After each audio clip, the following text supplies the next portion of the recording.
Welcome back to Adventures in Freeze Drying. And today I drew some inspiration from John and Bibs. I've tried his hot cocoa bombs. I got those to turn out. I even made them with oat milk. But I really like a peppermint white chocolate hot cocoa or hot chocolate. And so I've got a recipe I like. I fixed it up a little bit. I've not freeze dried it yet, so we'll see if this freeze dry, but stick with me and we will make some peppermint white chocolate cocoa bombs.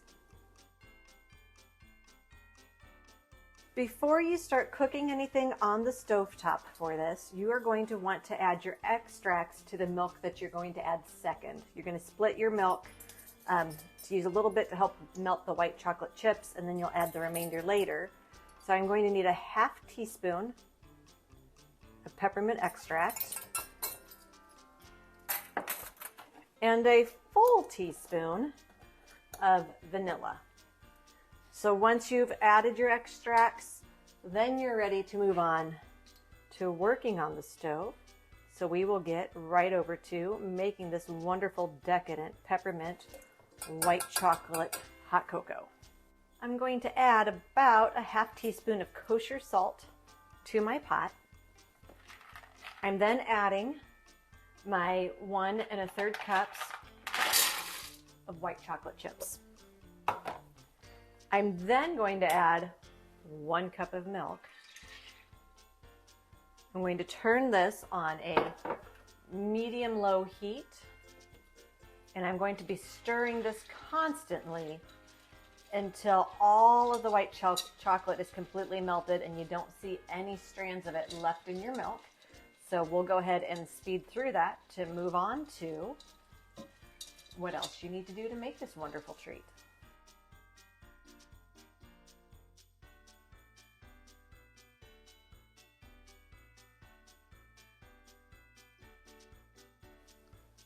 About the time the last of that chocolate melts off of my spatula here, I will no longer see any kind of threads of chocolate that are separate from the milk in the milk. So I'm going to keep stirring this until that happens.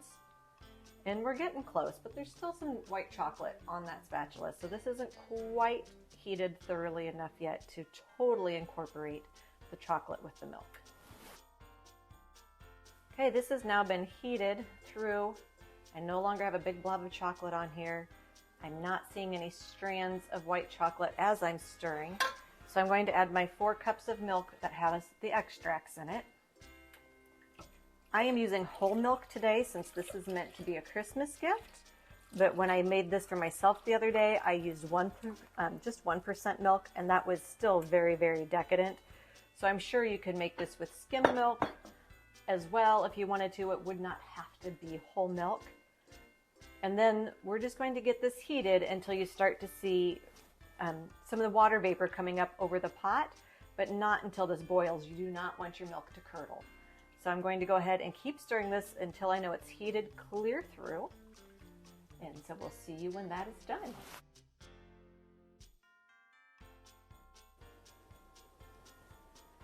I'm just starting to see a little bit of water vapor, and I can feel the heat coming up off of the hot chocolate here.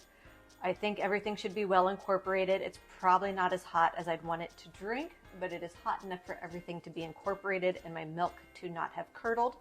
I'm going to turn off my heat, and then we're going to go ahead and let this cool before I put it in my silicone molds, and we'll see you when this cools off in about 5 minutes. My white hot chocolate, my peppermint white hot chocolate, by the way, it smells decadent. You can just smell it, it's wonderful. Has cooled off enough I feel comfortable putting this into my molds. These are about a 1/4 cup per puck mold. And I have learned using a ladle and a measuring cup is a whole lot easier than trying to dump this out of a pan. And I am simply going to fill those up almost all the way, leaving a little bit of room to add a few marshmallows. I'm not going to put marshmallows on all of them, as this is already super sweet and this will not need a lot of marshmallows on top. But I like the idea of having some marshmallows and some crushed up candy canes going over the top of my white hot chocolate. When it's sitting in the mug ready to give as a gift, I just think it looks really pretty. So that is what I am going to do. So I've finished filling my molds and I have just a little bit left over, but it's not enough to fill up another mold on this pan. So that recipe filled 6, 12, 24 1/4 cup servings or pucks for my mold. I'm going to get this in the freezer. I'm going to let this freeze probably for about 36 hours, and then I'll go ahead and get those going in the freeze dryer. I will see you when they are done. So I've found this interesting. The trays of these that I made with you guys and only froze for 24 hours blew up a whole lot.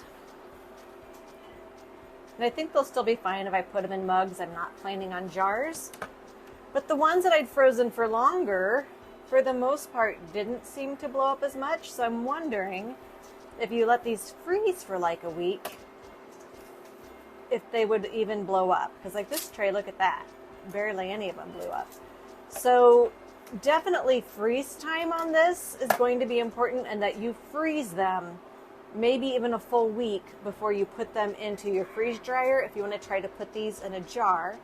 But we're going to go ahead and move to the kitchen and check these out and see how they rehydrate for some hot cocoa.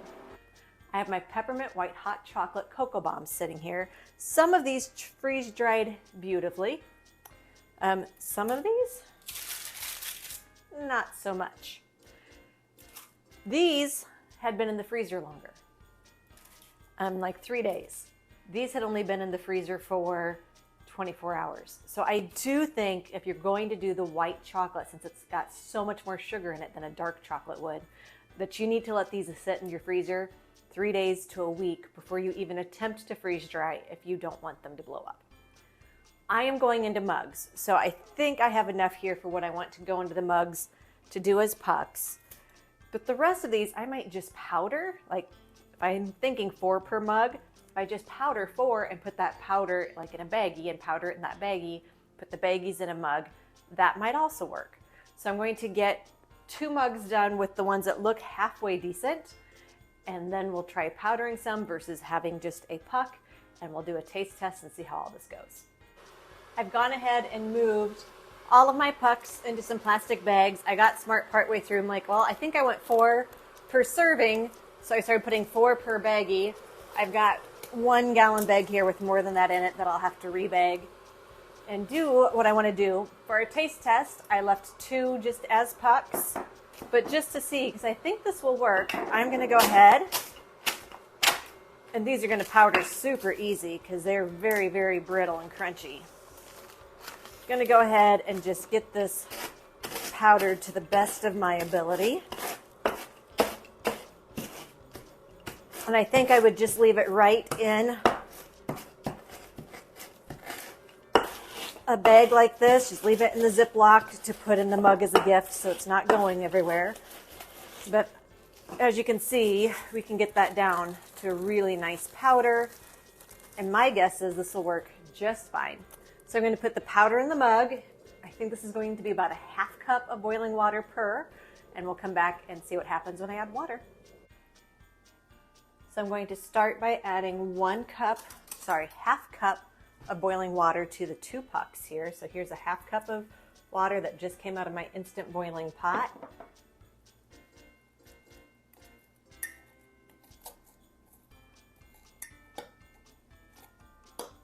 I'm going to go ahead and let that sit once I stir it up a little bit. I do think this needs to be boiling. That white chocolate took a lot to incorporate into the milk in the first place, so I don't think you stand a chance if this isn't boiling water to start. I still have some chunks in here. We're going to let that sit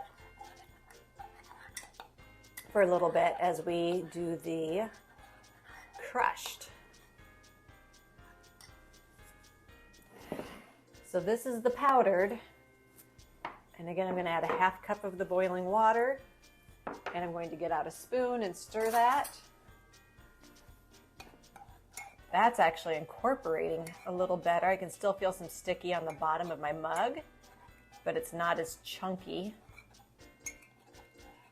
It's smells really good. It smells just like it did before I freeze dried it.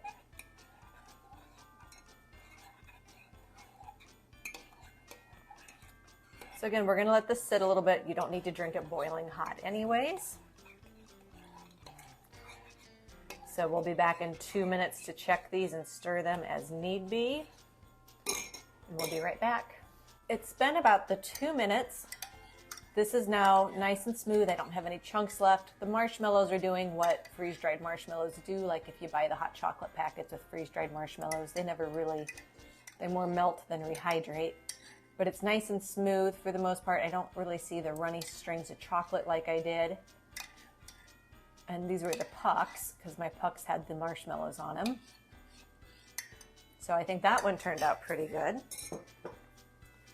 And then this one is nice and smooth. I'm really not seeing stringies of white chocolate in there. So now it's just time for the taste test to make sure it actually tastes good. Leave it to me to break my camera stand, but that's okay. We'll just go like this for the end of this video. This would be there's no marshmallows in it, so this was the crushed up and powdered.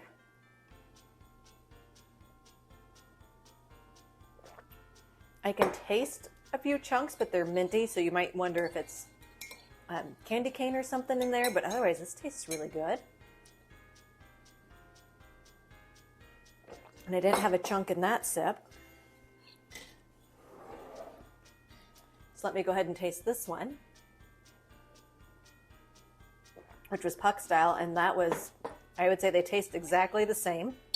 So for my 1/4 cup pucks, a 1/4 cup of water rehydrated it. So 4 pucks would need 1 cup of water. If that's really sweet, this was made with whole milk too. You can definitely add 1 1/4 cups, 1 1/2 cups to get that a little thinner and not quite so sweet and rich. Lots you can do with this. Also wondering if with the freeze dry, if we had an issue because it was whole milk along with those white chocolate chips. So it was a little bit higher fat content. So if I'd gone down to a skim milk to reduce some of that fat, if that would have been better with those white chocolate chips. So a couple things you could do, but this still works if you're okay with powdering that hot chocolate. You're just not necessarily going to get the bombs. Thank you for joining me at Adventures in Freeze Drying. Let me know in the comments below if you've had any success making hot chocolate bombs, and we will see you next time.